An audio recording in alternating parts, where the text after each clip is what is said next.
Welcome. Today we're going to be talking about cards to look for when you're opening up packs of Blooming Radiance, or if you're looking to build some decks to actually play the game. I am making this video before Blooming Radiance has been officially released in English, so I'm going to be referring to the Japanese prices when talking about prices today. We'll see how prices end up in English, but this should help us figure out what cards will be the most sought after and expensive in Blooming Radiance. First, an honorable mention to all the debut cards with the extra text. You may include any number of this holomem in the deck. These cards are all common and they're all necessary to build any deck. Even though these cards are common, some of them are actually more expensive than the rares and double rares in Blooming Radiance. For JP set 1 of Blooming Radiance, all of the rares are under 200 yen, and the most expensive double rare is the Suisei at 320 yen. So when you're ready to build a deck in the Hololive official card game, some of the most expensive cards you will have to buy besides your Oshi leader card are going to be these top 10 cards I'm going to be talking about today. If you're new to the Hololive official card game, you're allowed to play one limited card on each turn, except on the first turn if you're going first. These limited cards are very powerful and you'll want to play one every turn. A lot of cards on today's list will be limited cards, because they are basically the backbone of building any deck. Right, first up at the number 10 spot is Gaming PC. To play this limited card, you must archive one holo power, which can be a heavy cost depending on the deck you're playing, but being able to search out one debut or first holo mem excluding a buzz, that's the same color as your Oshi, is a pretty powerful option. Setting up your board in the early game and making sure you get either another debut or an important first bloom is always good. And unfortunately, there aren't that many ways to search out first blooms if you're not playing either Promise or Gen 3 ID. Alright, then on to the number 9 spot on the list, we have Penlight. This is also a limited card. The cost to play this card is archiving one holo power. Once you do, you can reveal one cheer from your cheer deck that's the same color as one of your holomems in play, and then you send that cheer to one of your holomems in play. This card is a great option for any deck that doesn't rely heavily on its Oshi skill, letting you use some of your extra holo powers, and it also lets you get extra cheers into play, which can always be nice depending on the deck you're playing. Penlight can also let you make sure you're getting the correct colored cheers more consistently, since getting the correct colors can be difficult since you reveal one cheer from the top of your deck every turn. So it's definitely helpful if you're playing more than one color. Number 8 card is going to be Idle Mic. So this card isn't completely generic, but it works with almost half of the cards in Blooming Radiance, and then with them eventually adding every holo member to the game, Idle Mic is only going to get better over time. So this card can only be played if you have 6 or fewer cards in your hand, excluding this card. When you play it, you look at the top 4 cards of your deck, reveal any number of them with singing, and put them into your hand, and then put the remaining cards on the bottom of your deck in any order. Idle Mic is a good refill option for getting extra holomems into your hand. It can also get your second blooms, which are sometimes hard to get otherwise. There isn't many options to search out second blooms in set 1. Okay, number 7, we got Amazing PC. To play this card, you must archive one cheer in play, which is basically removing a cheer from your board. Once you do, you get to reveal one first bloom or second bloom holomem from your deck, excluding a buzz, and then put that holomem into your hand, then shuffle your deck. Amazing PC is one of the only ways in Blooming Radiance to search out any second holomem, so it's pretty flexible. You can also get important first holomems as well, and then the cost of archiving a cheer in play can be a big downside, but the decks that can take advantage of Amazing PC are usually able to put extra cheers into play from either the cheer deck or the archive.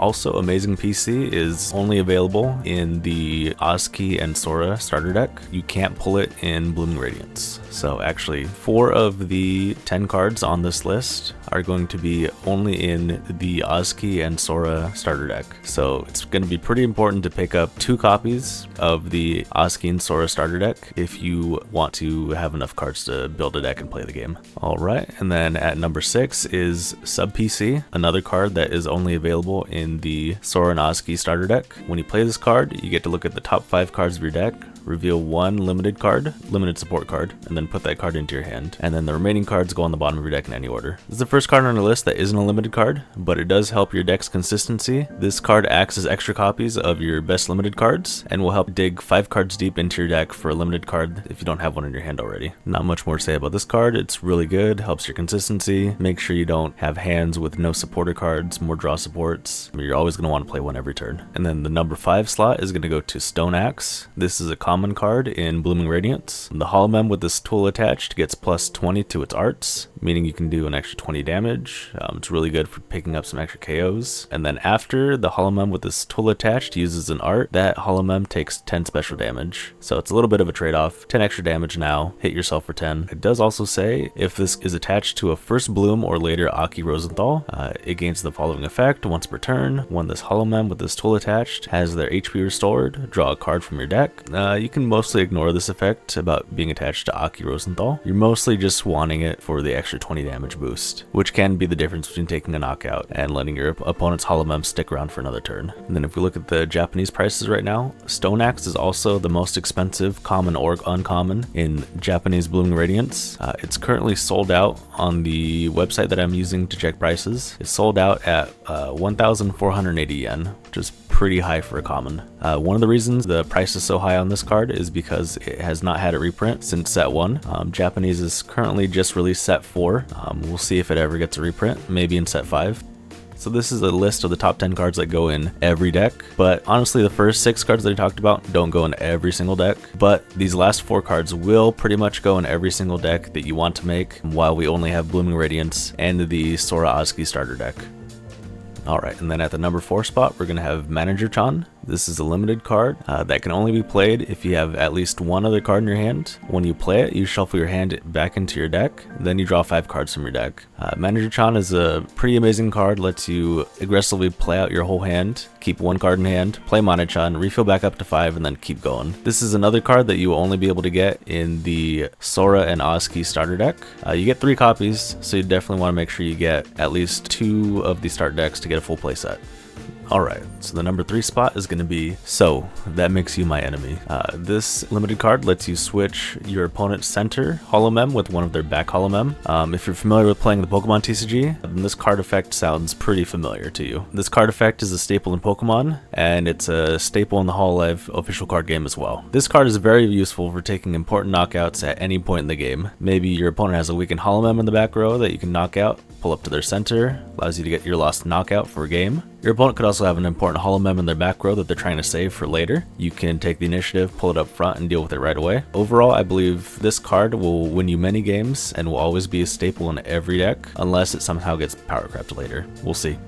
Alright, number 2 is going to be Harusaki Nodoka. Pretty simple. Draw 3 cards from your deck. That's it. What more could you want? You get to draw 3 extra cards from your deck, no strings attached, no hoops to jump through, nothing. This card goes in pretty much every deck, and luckily it gets reprinted in basically every starter deck up until this point. The reason for it getting reprinted so often is it's just a good card. It goes in every single deck. Why wouldn't you draw 3 cards? Also, this is another exclusive card to the Sora and Azki starter deck, so you definitely want to make sure you get your starter decks. Definitely pick them up.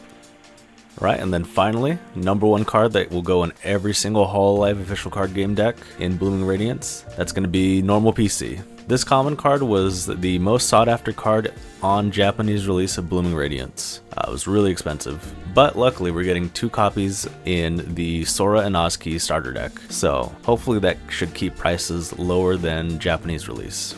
Japanese release only had the common in the booster set, and there was no reprints in their starter decks. So it goes without saying again, make sure you pick up your Sora and Azki starter decks. If you're wondering what this card does, you play it, you get to reveal 1 debut Holomem from your deck and put it directly onto your stage, then shuffle your deck.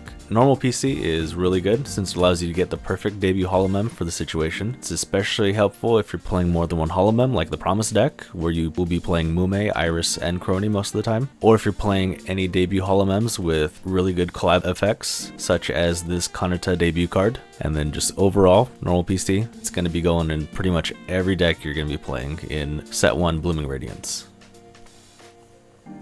Alright, and with that guys, thanks for watching the video today. I hope you learned a few things about the upcoming Blooming Radiance Hololive set. Make sure you're paying attention to what you're opening up in the common and uncommon slots, as they could be worth some good money. Probably even more than some of the rares and double rares that you're pulling. Please leave a like and subscribe to see more Hololive OCG content. I will have more gameplay videos up, as well as other things, more box openings. Alright guys, thanks for watching. See you later. Please check out Gold Star Collectibles today if you want to pre-order some Hololive English products. They have pre-orders up for Set 2, Hololive English, Quintet Spectrum, as well as starter decks for Ayame, Okayu, and Choco. You can also order the Azki and Sora starter deck, as well as Hololive English Set 1, Blooming Radiance. We have both booster boxes and cases available for sale.